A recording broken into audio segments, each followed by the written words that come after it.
تجولت في شوارع وجهك أيتها المرأة التي كانت في سالف الزمان حبيبتي. سألت عن فندق القديم وعن الكشك الذي كنت أشتري منه جرائدي وأوراق اليانصيب التي لا تربح. لم أجد الفندق ولا الكشك، وعلمت أن الجرائد توقفت عن الصدور بعد رحيلك. كان واضحا أن المدينة قد انتقلت والأرصفة قد انتقلت، والشمس قد غيرت رقم صندوقها البريدي، والنجوم التي كنا نستأجرها في موسم الصيف أصبحت برسم التسليم.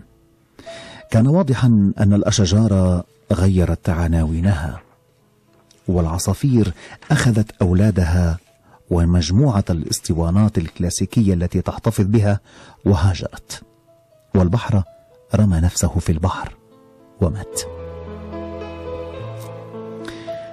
تجولت في أزقة صوتك الممطرة بحثا عن مظلة تقيني من الماء. كان في يدي خريطة المدينة التي أحببتك فيها، وأسماء الأندية الليلية التي راقصتك فيها، ولكن شرطي السير سخر من بلاهتي وأخبرني أن المدينة التي أبحث عنها قد ابتلعها البحر في القرن العاشر قبل الميلاد.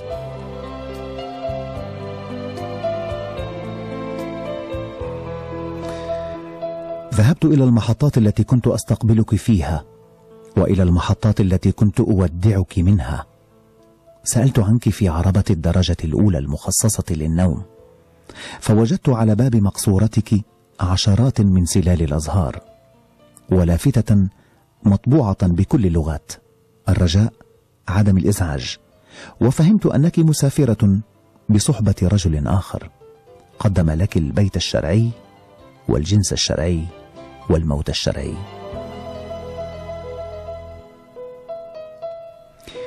أيتها المرأة التي كانت في سالف الزمان حبيبتي، لماذا تضعين الوقت في حقائبك وتسافرين؟ لماذا تأخذين معك أسماء أيام الأسبوع وخارطة الشهور والأعوام وكروية الأرض؟ إنني لا أستوعب خروجك من دورة الدموية، كما لا تستوعب السمكة خروجها من الماء.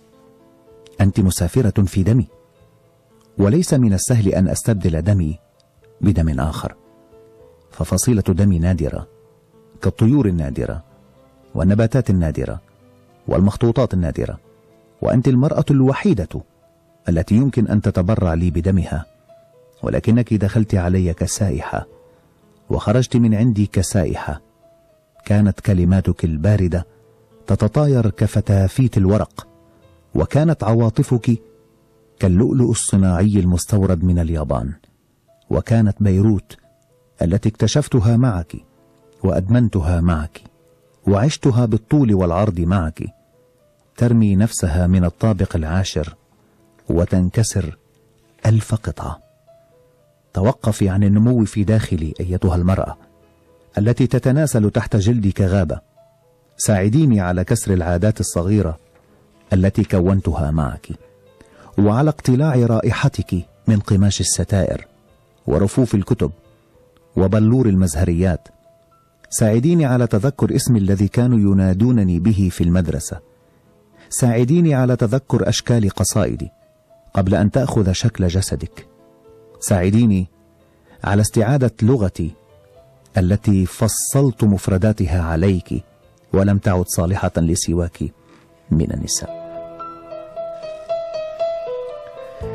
دليني على كتاب واحد لم يكتبوك فيه، وعلى عصفور واحد لم تعلمه أمه تهجية اسمك، وعلى شجرة واحدة لا تعتبرك من بين أوراقها، وعلى جدول واحد لم يلحس السكر عن أصابع قدميك. ماذا فعلت بنفسك أيتها الملكة التي كانت تتحكم بحركة الريح وسقوط المطر وطول سنابل القمح وعدد أزهار المارغريت؟ أيتها الملكة التي كان نهداها يصنعان الطقس ويسيطران على حركة المد والجزر، وإليهما كانت تتجه المراكب لتتزود بالعاج والنبيذ وفاكهة الأناناس. ماذا فعلت بنفسك أيتها السيدة التي وقع منها صوتها عن الأرض فأصبح الشجرة، ووقع ظلها على جسدي فأصبح نافورة ماء؟ لماذا هاجرت من صدري وصرت بلا وطن؟